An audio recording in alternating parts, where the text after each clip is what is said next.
Assalamualaikum warahmatullahi wabarakatuh. Kembali lagi sama kita kelompok 4 dengan materi menerapkan tahapan dalam konseling kelompok oleh Bunga Farazakiyah dan Firda Fitadiana demi memenuhi tugas bimbingan kelompok semester 5 Universitas Darul Ulum Jombang. Untuk yang pertama kita berikan yaitu adalah pengertian. Konseling kelompok merupakan layanan konseling kelompok, salah satu program dalam sistem pendidikan di sekolah yang dapat membantu masalah kesulitan-kesulitan yang dialami oleh siswa. Kepercayaan diri merupakan hal yang sangat penting bagi seorang yang ingin mengembangkan potensinya.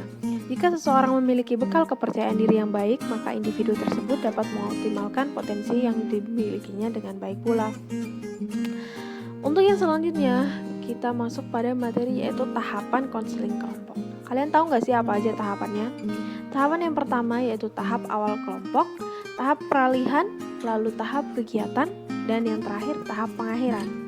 Tahap awal yang terbentuk langkah-langkahnya yaitu adalah menerima secara terbuka dan mengucapkan terima kasih, berdoa, menjelaskan pengertian konseling kelompok, menjelaskan tujuan konseling kelompok, menjelaskan cara pelaksanaan konseling kelompok, menjelaskan asas-asas konseling kelompok, dan melaksanakan perkenalan lanjutan rangkaian nama.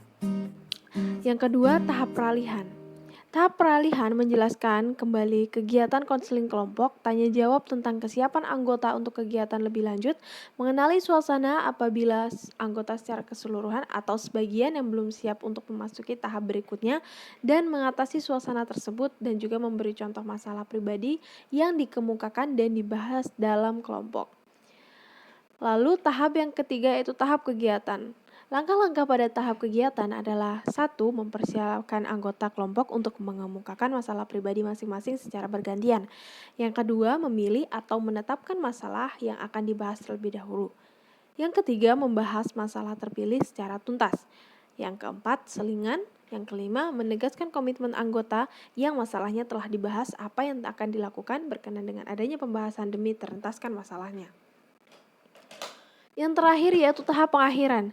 Tahap pengakhiran yang pertama menjelaskan bahwa kegiatan konseling kelompok akan diakhiri. Yang kedua, anggota kelompok mengemukakan kesan dan menilai kemajuan yang dicapai masing-masing. Yang ketiga, membahas kegiatan lanjutan. Yang keempat, pesan serta tanggapan anggota kelompok. Yang kelima, ucapan terima kasih. Yang keenam, berdoa. Yang ketujuh, perpisahan. Yang kedelapan, teknik layanan konseling kelompok. Teknik-teknik apakah yang akan kita gunakan nanti? Nah, untuk penerapan konseling kelompok, kita langsung masuk kepada tahap pembentukan. Tahap pembentukan yaitu 1. Memilih anggota, yang kedua membuat tujuan kelompok, yang ketiga menentukan waktu dan tempat konseling kelompok, yang keempat materi konseling kelompok, yang kelima perkenalan. Yang kedua, tahap transisi. Dalam tahap transisi, guru bimbingan konseling menjelaskan kembali mengenai kegiatan inti konseling kelompok yang akan dilakukan, yaitu mengungkapkan masalah anggota kelompok sebelum melakukan kegiatan inti konseling kelompok. Siswa kembali ditanya mengenai kesiapan untuk melakukan konseling kelompok. Yang ketiga, tahap pengakhiran. Tahap pengakhiran dilakukan dengan mengucapkan salam dan ucapan terima kasih dari guru bimbingan konseling kepada anggota konseling kelompok atas partisipasinya dalam mengikuti layanan konseling kelompok. Guru bimbingan konseling memimpin doa untuk menutup proses konseling. Nah, tahap yang keempat yaitu tahap tindak lanjut.